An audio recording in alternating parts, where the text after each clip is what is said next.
Hey there, guys. Don, or as many might know me on Instagram, D-Watch Guy. Just got in the Qtrmstr Roper, new release from Qtrmstr Knives. This is a Warren Thomas design, so I'm guessing collaboration with Warren Thomas. It is a titanium frame lock folder. You have a 3-inch modified drop point blade. Has like that stonewash finish to it. CPM 154 steel. It's a pretty nice razor sharp blade on it. I've only had it for about 10 minutes and did some paper tests. Pretty razor sharp. You have your nice opening hole here. Blasted titanium handles. You got your chain ring style pivot and bolts. Pretty clean handle because you just have the chain ring bolts, and then you have your screw here, which is the stop bar for the blade. The clip is actually fairly long for a knife of this size. Overall, it's 7.5 inches. So you got a pretty long clip there. It's done in that dark stonewash or acid wash finish to match the rest of the hardware on the blade. Here's your lockup. Got some nice jimping here, so it's easy to open. You can pretty much see in this video here that is a pretty late lockup by most standards, but if I could show it here, while I was playing with it, now if I was to move, it's the way they cut out the blade. If you could see here, the way that it's cut at an angle, the butt of the blade is cut at an angle. So if I actually move this over, so like where I would say, you would have an early lockup, now you could see that there would be blade play, up and down blade play. So it actually, the way they cut out the Glock bar and the way they cut out the blade, it actually sits in there pretty good. Don't see it moving over much, but we'll know, over time of use. But there's no blade play at all whatsoever. No up and down, no side to side. Another thing, this pocket clip being as long as it is used as a over travel for the lock bar.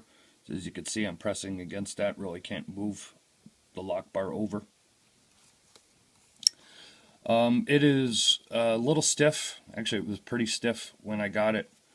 Playing with it for a couple of minutes, it seems to be loosening up a bit. Hopefully over the next couple of days it'll be looser and I can just kind of flip it out. Let me see if I can move the camera back here. And it is pretty tight. I can see if I flick it open like that without doing any wrist action, it's not going to.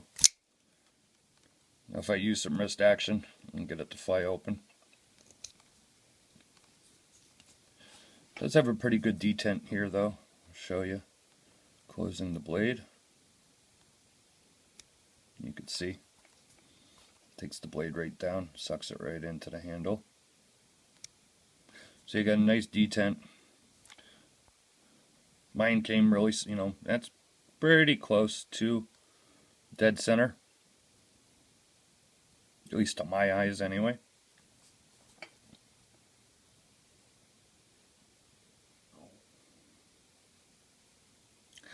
I paid $188 for this, which was the Instagram special. This weighs just about 4 ounces. It's 7.5 inches overall, 3-inch blade. Depending on how this breaks in, because the opening could be a little smoother. But that's usually the case when you get a brand new knife. Usually you have to have a little break-in period. But I got this for a nice lightweight EDC. Really like the look of the blade shape and the dark stonewash finishing. I really like the handle shape. So everything about it looked good to me, and the price was right. for titanium frame lock and CPM 154 steel blade. So far I'm pretty happy with it. Going to carry it for the next couple of days, see how it opens up. One thing I wanted to mention though, I don't know why it bothers me, but there you got the little Qtrmstr logo, which is just basically painted on. And in the prototypes and in the pictures I had seen on Instagram, right here, they had a little like engraved Q that was like just engraved into the blade and it had the stonewash finish on it. I guess for production they decided to do this. I would have rathered it the other ways, but at least I'm glad that this stuff is on the back of the blade, so the front of the blade is clean. Sorry about that with the camera there. Otherwise, pretty nice EDC knife. Pretty happy with it. And we'll see how it holds up over time. Thanks for checking out the vid.